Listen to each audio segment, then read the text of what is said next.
Very good morning students. मैं रजत स्वागत करता हूं आपका अपने यूट्यूब चैनल मैथ्रेज मिरर पर। आज का जो हमारा टॉपिक है वो सुबह मैंने जो टॉपिक बनाया था कि प्रैक्टिकल एग्ज़ाम्स की क्या प्रोसेस होगी, ऑनलाइन प्रैक्टिकल एग्ज़ाम जो होंगे आपके उसकी क्या प्रोसेस होगी। तो उसके बाद में बच्चों के क्वेश्चंस क्या आ रहे हैं कि सर प्रैक्टिकल एग्ज़ाम की प्रोसेस तो पता चल गई, लेकिन किस तरीके से क्वेश्चन प्रैक्टिकल एग्ज़ाम में पूछे जाते हैं। यानी जो क्वेश्चन प्रैक्टिकल एग्ज़ाम के वाइवा में जो पूछे जाते हैं वो किस टाइप के क्वेश्चन होते हैं, टाइप क्या होते हैं, किस तरीके से पूछते हैं, कहाँ से टीचर कुछ पूछने की कोशिश करता है। तो मैं स्टूडेंट्स आपको गाइड कर सकता हूँ, क्योंकि मैंने ढेर सारे वाइवा लिए भी हैं और बहुत सारे वाइवा अपने जीवन में दिए भी हैं।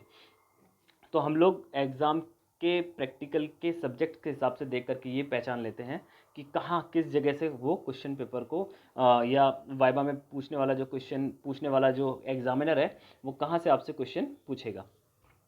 तो 4 से 5 बेसिक फील्ड होते हैं जहाँ से वो अपने अपने क्वेश्चन पूछते हैं, ठीक है, जहाँ से वो अपने अपने क्वेश्चन उठा सकते हैं। तो सबसे पहला जो होगा, पहला क्वेश्चन जाते ही आपको जो है वो एग्जामिनर बिठा लेगा और उसके बाद में जाते ही सबसे पहला सवाल पूछेगा आपसे ऑब्जेक्टिव। ऑब्जेक्टिव मतलब जो आपने प्रैक्टिकल लिखा है, आपको प्रैक्टिकल लिखने के लिए कॉपी जो दी जाएगी, जो ऑनलाइन ही जमा होगी इस बार, उस ऑब्जेक्टिव उस प्रैक्टिकल का ऑब्जेक्टिव उद्देश्य क्या था। जब भी आप प्रैक्टिकल लिखते हैं तो सबसे ऊपर आप ऑब्जेक्टिव लिखते हैं, उद्देश्य लिखते हैं। हिंदी में जब लिखेंगे तो उद्देश्य और इंग्लिश में लिखेंगे तो ऑब्जेक्टिव। तो वो डायरेक्ट आपसे ये ऑब्जेक्टिव ही पूछ लेगा कि बताइए आपने जो प्रैक्टिकल लिखा है उसका ऑब्जेक्टिव क्या है, ठीक है। दूसरा, इसके बाद में इसका रिजल्ट पूछ लेगा। क्या पूछ लेगा? रिजल्ट। कि आपने प्रैक्टिकल किया है तो इसका रिजल्ट बताइए कि आपका इसका क्या रिजल्ट यानी क्या उत्तर आया है ना। तो क्या निष्कर्ष निकला। तो ये दो चीज़ें जो हैं वो आपसे आपके प्रैक्टिकल से तुरंत पूछ लेगा, ठीक है। क्या, जब भी आप वाइवा देने जाएं तो सबसे पहली चीज़ अपना ऑब्जेक्टिव यानी जो भी आपका प्रैक्टिकल का उद्देश्य है वो याद करें। दूसरा, उसका क्या रिजल्ट आया है वो याद करें, ठीक है। तीसरा, दो चीज़ें हो गई और उसके बाद में आता है तीसरा, जिस सब्जेक्ट का वाइवा है।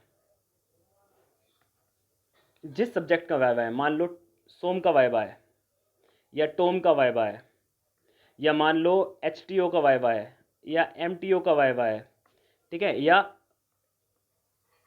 डीबीएमएस डेटाबेस मैनेजमेंट सिस्टम का वाइवा है, यानी आईटी वालों के लिए होता है ये, ठीक है। एमटीओ एसटीओ जो है केमिकल वालों के लिए होता है और सोम टोम जो है इलेक्ट्रिकल वालों के लिए होता है, और सॉरी मैकेनिकल वालों के लिए होता है।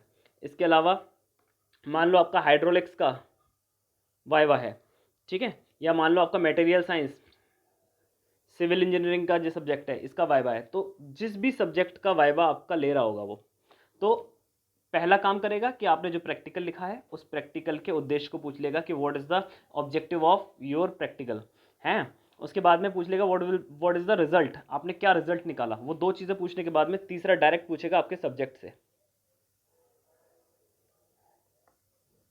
जो भी सब्जेक्ट का आप वाइवा दे रहे हैं उस सब्जेक्ट के बारे में बेसिक नॉलेज आपसे पूछेगा, ठीक है। कुछ फार्मूला हो सकते हैं, ठीक है, या कुछ किसी की बेसिक डेफिनेशन हो सकती है, या आपके सब्जेक्ट की ज़रूरत क्यों पड़ी, ये इस तरीके के सवाल पूछेगा। यानी पहला क्वेश्चन, दूसरा क्वेश्चन और तीसरा क्वेश्चन मैंने आपको बता दिया कि पहला क्वेश्चन ऑब्जेक्टिव, दूसरा इसका रिजल्ट पूछ सकता है, तीसरा आपके सब्जेक्ट से, जिस सब्जेक्ट का वाइवा हो रहा है उस सब्जेक्ट से भी पूछ सकता है, ठीक है। फिर बोलेगा, इसके बाद में अगर उसका क्वेश्चन पूछने का मन होगा तो फिर वो पूछेगा योर फेवरेट टॉपिक क्या है, योर फेवरेट सब्जेक्ट, ठीक है। आपसे आपका कोई एक सब्जेक्ट पूछ लेगा कि भैया आप अपना एक सब्जेक्ट बताइए कि कौन सा सब्जेक्ट आपका सबसे पसंदीदा सब्जेक्ट है, ठीक है। जो भी सब्जेक्ट आप बताएंगे वो आप वही सब्जेक्ट बताइए जो आपको बहुत अच्छे से आता है, ठीक है। आप वही टॉपिक बताइए जो आपने बहुत अच्छे से आता है, आपको महारत हासिल है, और वो आपसे उसमें से कोई एक सवाल पूछेगा। अगर आपने उत्तर दे दिया तो आपका वाइवा अच्छा हो जाएगा, ठीक है।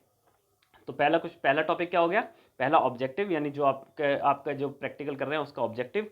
दूसरा, उसका रिजल्ट क्या आया। तीसरा, जिस सब्जेक्ट का वाइवा है, मान लो फिजिक्स का वाइवा है तो फिजिक्स से बेसिक सवाल पूछेगा। उसके बाद में आपसे पूछ लेगा कि क्या आपका पूरे फिजिक्स में क्या आपका फेवरेट टॉपिक है, तो आप उस पूरे टॉपिक के बारे में आपसे उस पूरे टॉपिक के बारे में आपसे कहीं से भी सवाल पूछ लेगा। जो टॉपिक आपका अच्छा है वही टॉपिक आप बताइएगा, ठीक है। तो इससे इस तरीके से आपके 3 से 4 क्वेश्चन हो जाते हैं। उसके बाद में अगर जो एग्जामिनर है वो थोड़ा सा फ्रेश माइंड का है, थोड़ा सा आसपास दुनियादारी से मतलब रखता है, तो आपसे करंट से रिलेटेड सवाल भी पूछ लेगा, ठीक है। मान लीजिए कोई मंत्री अभी चेंज हुआ है तो उससे पूछ लेगा, या किसी कंपनी के बीच में और भारत भारत के बीच में कोई डील हुई है या भारत की किसी देश के साथ में वार्ता हुई है, तो वो सब चीज़ें भी पूछ सकता है। तो एक आध सवाल करंट का भी पूछ सकता है, तो थोड़ा बहुत करंट भी आपको पता होना चाहिए, न्यूज़पेपर वगैरह पढ़ते रहना चाहिए। ठीक है, फिर कोई इसके बावजूद भी अगर कोई और सवाल पूछता है तो कोई लॉजिकल सवाल पूछ सकता है। ठीक है, लॉजिकल सवाल कुछ भी हो सकता है। ठीक है, कि वाटर में से हाइड्रोजन निकाल देंगे तो क्या बचेगा, या हाइड्रोजन से वाटर निकाल देंगे तो क्या बचेगा, है ना, या भारी जल क्या होता है। ठीक है, या फिर अदर सब्जेक्ट्स में पूछ लेगा, मान लो अगर उसमें पूछ लेगा डिस्टिलेशन क्या होता है। ठीक है, कितनी प्लेट्स लगी होती हैं। ठीक है, प्लेट्स काउंट कैसे करेंगे, ये सारी चीज़ें क्या करेगा, इस तरीके से लॉजिकल सवाल भी पूछ सकता है। ठीक है, तो इस प्रकार से 4 से 5 सवाल ही होते हैं। आपने इसमें से 4 सवाल में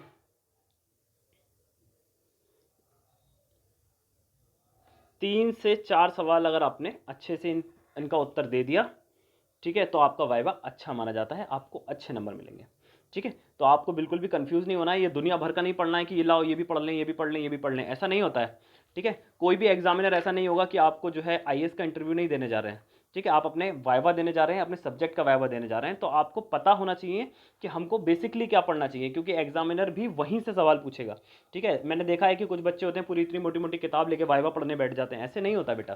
ठीक है, जो भी आपने आपने प्रैक्टिकल लिखा है उसका ऑब्जेक्टिव, ठीक है, उसका जो रिजल्ट आया है वो जिस सब्जेक्ट का आपका वाइवा है उसके बेसिक कॉन्सेप्ट, इसके अलावा आपका फेवरेट टॉपिक पूछ लेगा कि कौन सा टॉपिक है, वहाँ से सवाल पूछ सकता है, और कोई करंट अफेयर हल्का फुल्का करंट का सवाल पूछ सकता है इधर उधर का, और एक लॉजिक सवाल कोई पूछ सकता है, लॉजिकल।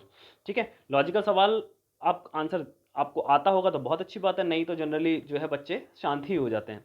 तो आप जो है इस तरीके से सवालों की प्रैक्टिस करें, आपका वाइवा बहुत अच्छा होगा। हम आपके बेहतर भविष्य की कामना करते हैं।